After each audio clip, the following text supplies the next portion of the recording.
அனைவருக்கும் வணக்கம். இன்றைய ஆன்மீக தகவல் பகுதியில் நம்ம பார்க்க போகிறது, ஆடி மாதத்தினுடைய முதல் வெள்ளிக்கிழமையில் நம்ம அம்மனுக்கு என்ன நெய்வேத்தியம் செஞ்சால் அம்மன் நம்ம வீடு தேடி வருவாள் அப்படிங்கிறத பற்றினா தான் இந்த பதிவு. வாங்க பதிவுக்குள்ளே போயிடலாம். இந்த ஆண்டு ஆடி முதல் வெள்ளிக்கிழமை ஜூலை 19ஆம் தேதி நாளைக்கு வருதுங்க. இது சிவனுக்குரிய சுக்கிரவார பிரதோஷத்தில் வர்றது இன்னும் சிறப்பு மிக்கது. பொதுவாக பிரதோஷ வழிபாடு பாவங்களை போக்கி புண்ணிய பலன்களை தரக்கூடியது. பிரதோஷ விரதம் இருப்பவங்களுக்கு வாழ்க்கையில் ஏற்படும் துன்பங்கள் விலகும் என்பது நம்பிக்கை. அப்படிப்பட்ட புண்ணியமான நாளில் நவக்கிரகங்களையும் தன்னுடைய கட்டுப்பாட்டில் வைத்திருக்கும் அன்னை ஆதி பராசக்தியை வழிபடுவதால் துன்பம் கஷ்டநிலை என்பது மாறும். அப்படிப்பட்ட இந்த ஆடி வெள்ளிக்கிழமையில் வழிபாட்டு முறை எப்படி பண்ணுறது?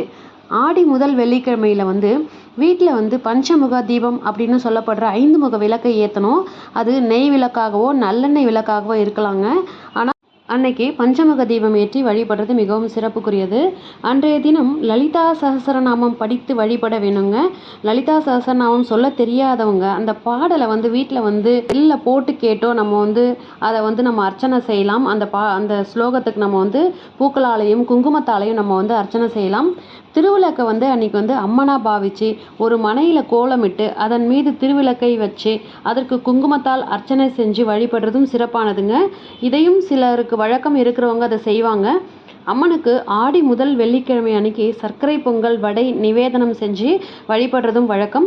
இந்த பிரசாதத்தை மற்றவங்களுக்கும் கொடுக்கணுங்க. வீட்டில் 2 சுமங்கலிங்களையாவது நம்ம அழைச்சி மஞ்சள் குங்குமம் தாலி சரடு வெத்திலை பாக்கு வச்சு கொடுக்கணும் அன்னைக்கு. அதே போல் கன்னி பெண்களையும் நம்ம அழைச்சி வளையல் கண்ணாடி மை சீப்பு இந்த மாதிரி மங்கள பொருட்களை வழங்கணுங்க. இப்படி கொடுக்கறதால உங்களோட பூஜையில் மனம் மகிழ்ந்து ஏதாவது ஒரு சுமங்கலி ரூபத்தில் அம்பாள் நீங்கள் கொடுக்குற அந்த மங்கள பொருட்களை வாங்கிப்பாங்க அப்படிங்கிறதுல எந்த சந்தேகமும் கிடையாது. சுமங்கலிக்கு மஞ்சள் குங்குமம் வழங்குவதே புண்ணியம் என்பார்கள். அம்பாள் நித்திய சுமங்கலி. அவளுக்கே மங்கள பொருட்கள் வழங்கினால் எவ்வளவு பெரிய புண்ணியம் சேரும் பாருங்க. அதோட வீட்டிற்கு 2 சுமங்கலிகளை அழைத்து வாழை இலை போட்டு சாப்பாடு பரிமாறுங்கள். பானகம் தயாரித்து அம்பாளுக்கு நைவேத்தியமாக படைச்சிட்டு வரும் சுமங்கலி பெண்களுக்கு சாப்பிட கொடுங்க. பானகம் உடலுக்கு குளிர்ச்சியையும் மனதிற்கு அமைதியையும் தரக்கூடியதுங்க. இதை அம்மனுக்கு படைத்து மற்றவர்களுக்கு கொடுப்பது ரொம்ப ரொம்ப சிறப்பானது. கோவிலுக்கு கொண்டு சென்று அங்கு வருபவர்களுக்கும் பானகம் தாம்பூலம் இதையெல்லாம் நம்ம தானமாக கொடுக்கலாம். ஆடி மாதத்தினுடைய 30 நாட்களும் அம்மனின் மனம் குளிர வழிபட்டால் எப்படிப்பட்ட கஷ்டமான சூழ்நிலை உங்கள் குடும்பம் இருந்தாலும் அது மாறும். தீர்க்க சுமங்கலி வரம் அமையும். அந்த அன்னைக்கு நம்ம குலதெய்வத்தை நம்ம வழிபடுறதுக்குண்டான நல்ல நேரம் அப்படின்னு பார்த்தீங்கன்னா, காலையில் பிரம்ம முகூர்த்த நேரமான 3 மணியிலேருந்து நம்ம 7 மணி வரைக்கும், அதாவது 5:30 மணிக்குள்ளே பிரம்ம முகூர்த்த நேரம் முடிஞ்சிடும்.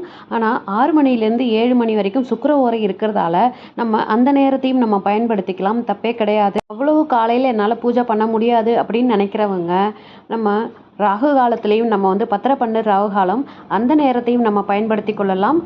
அம்மனுக்கு பூஜை செய்கிற நேரம் ராகு காலம் என்பது தவறு கிடையாது, செய்யலாம் கண்டிப்பாக. மாவிளக்கு போடும் நேரம் மட்டும் நம்ம தவிர்த்துக்கலாம். அந்த நேரத்தை விடிகாலையில் மாவிளக்கு போட்டுருங்க அம்மனுக்கு குலதெய்வத்துக்கு. அதுக்கப்புறம் நீங்கள் பூஜையெல்லாம் மற்ற நேரத்தில் பண்ணிக்கலாம்.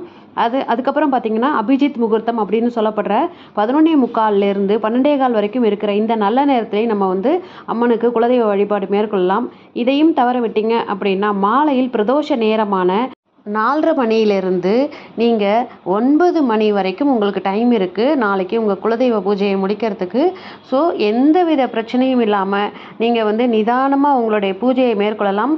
நாளைய தினம் உங்கள் வீட்டுக்கு பக்கத்தில் புற்று கோவில் இருந்தால், அம்மன் கோவில் புற்று கோவிலாக இருந்தால், நாகாத்தம்மன் அந்த மாதிரி சொல்லுவாங்க, அந்த கோவில் இருந்தால் விடிகாலையிலேயே நீங்கள் போயிட்டு அந்த கோவிலில் அம்மனுக்கு புற்றுக்கு பால் ஊற்றிட்டு வந்துடுங்க. மஞ்சள் குங்குமம் வச்சுட்டு பால் ஊற்றிட்டு கற்பூரம் காமிச்சிட்டு வந்துடுங்க.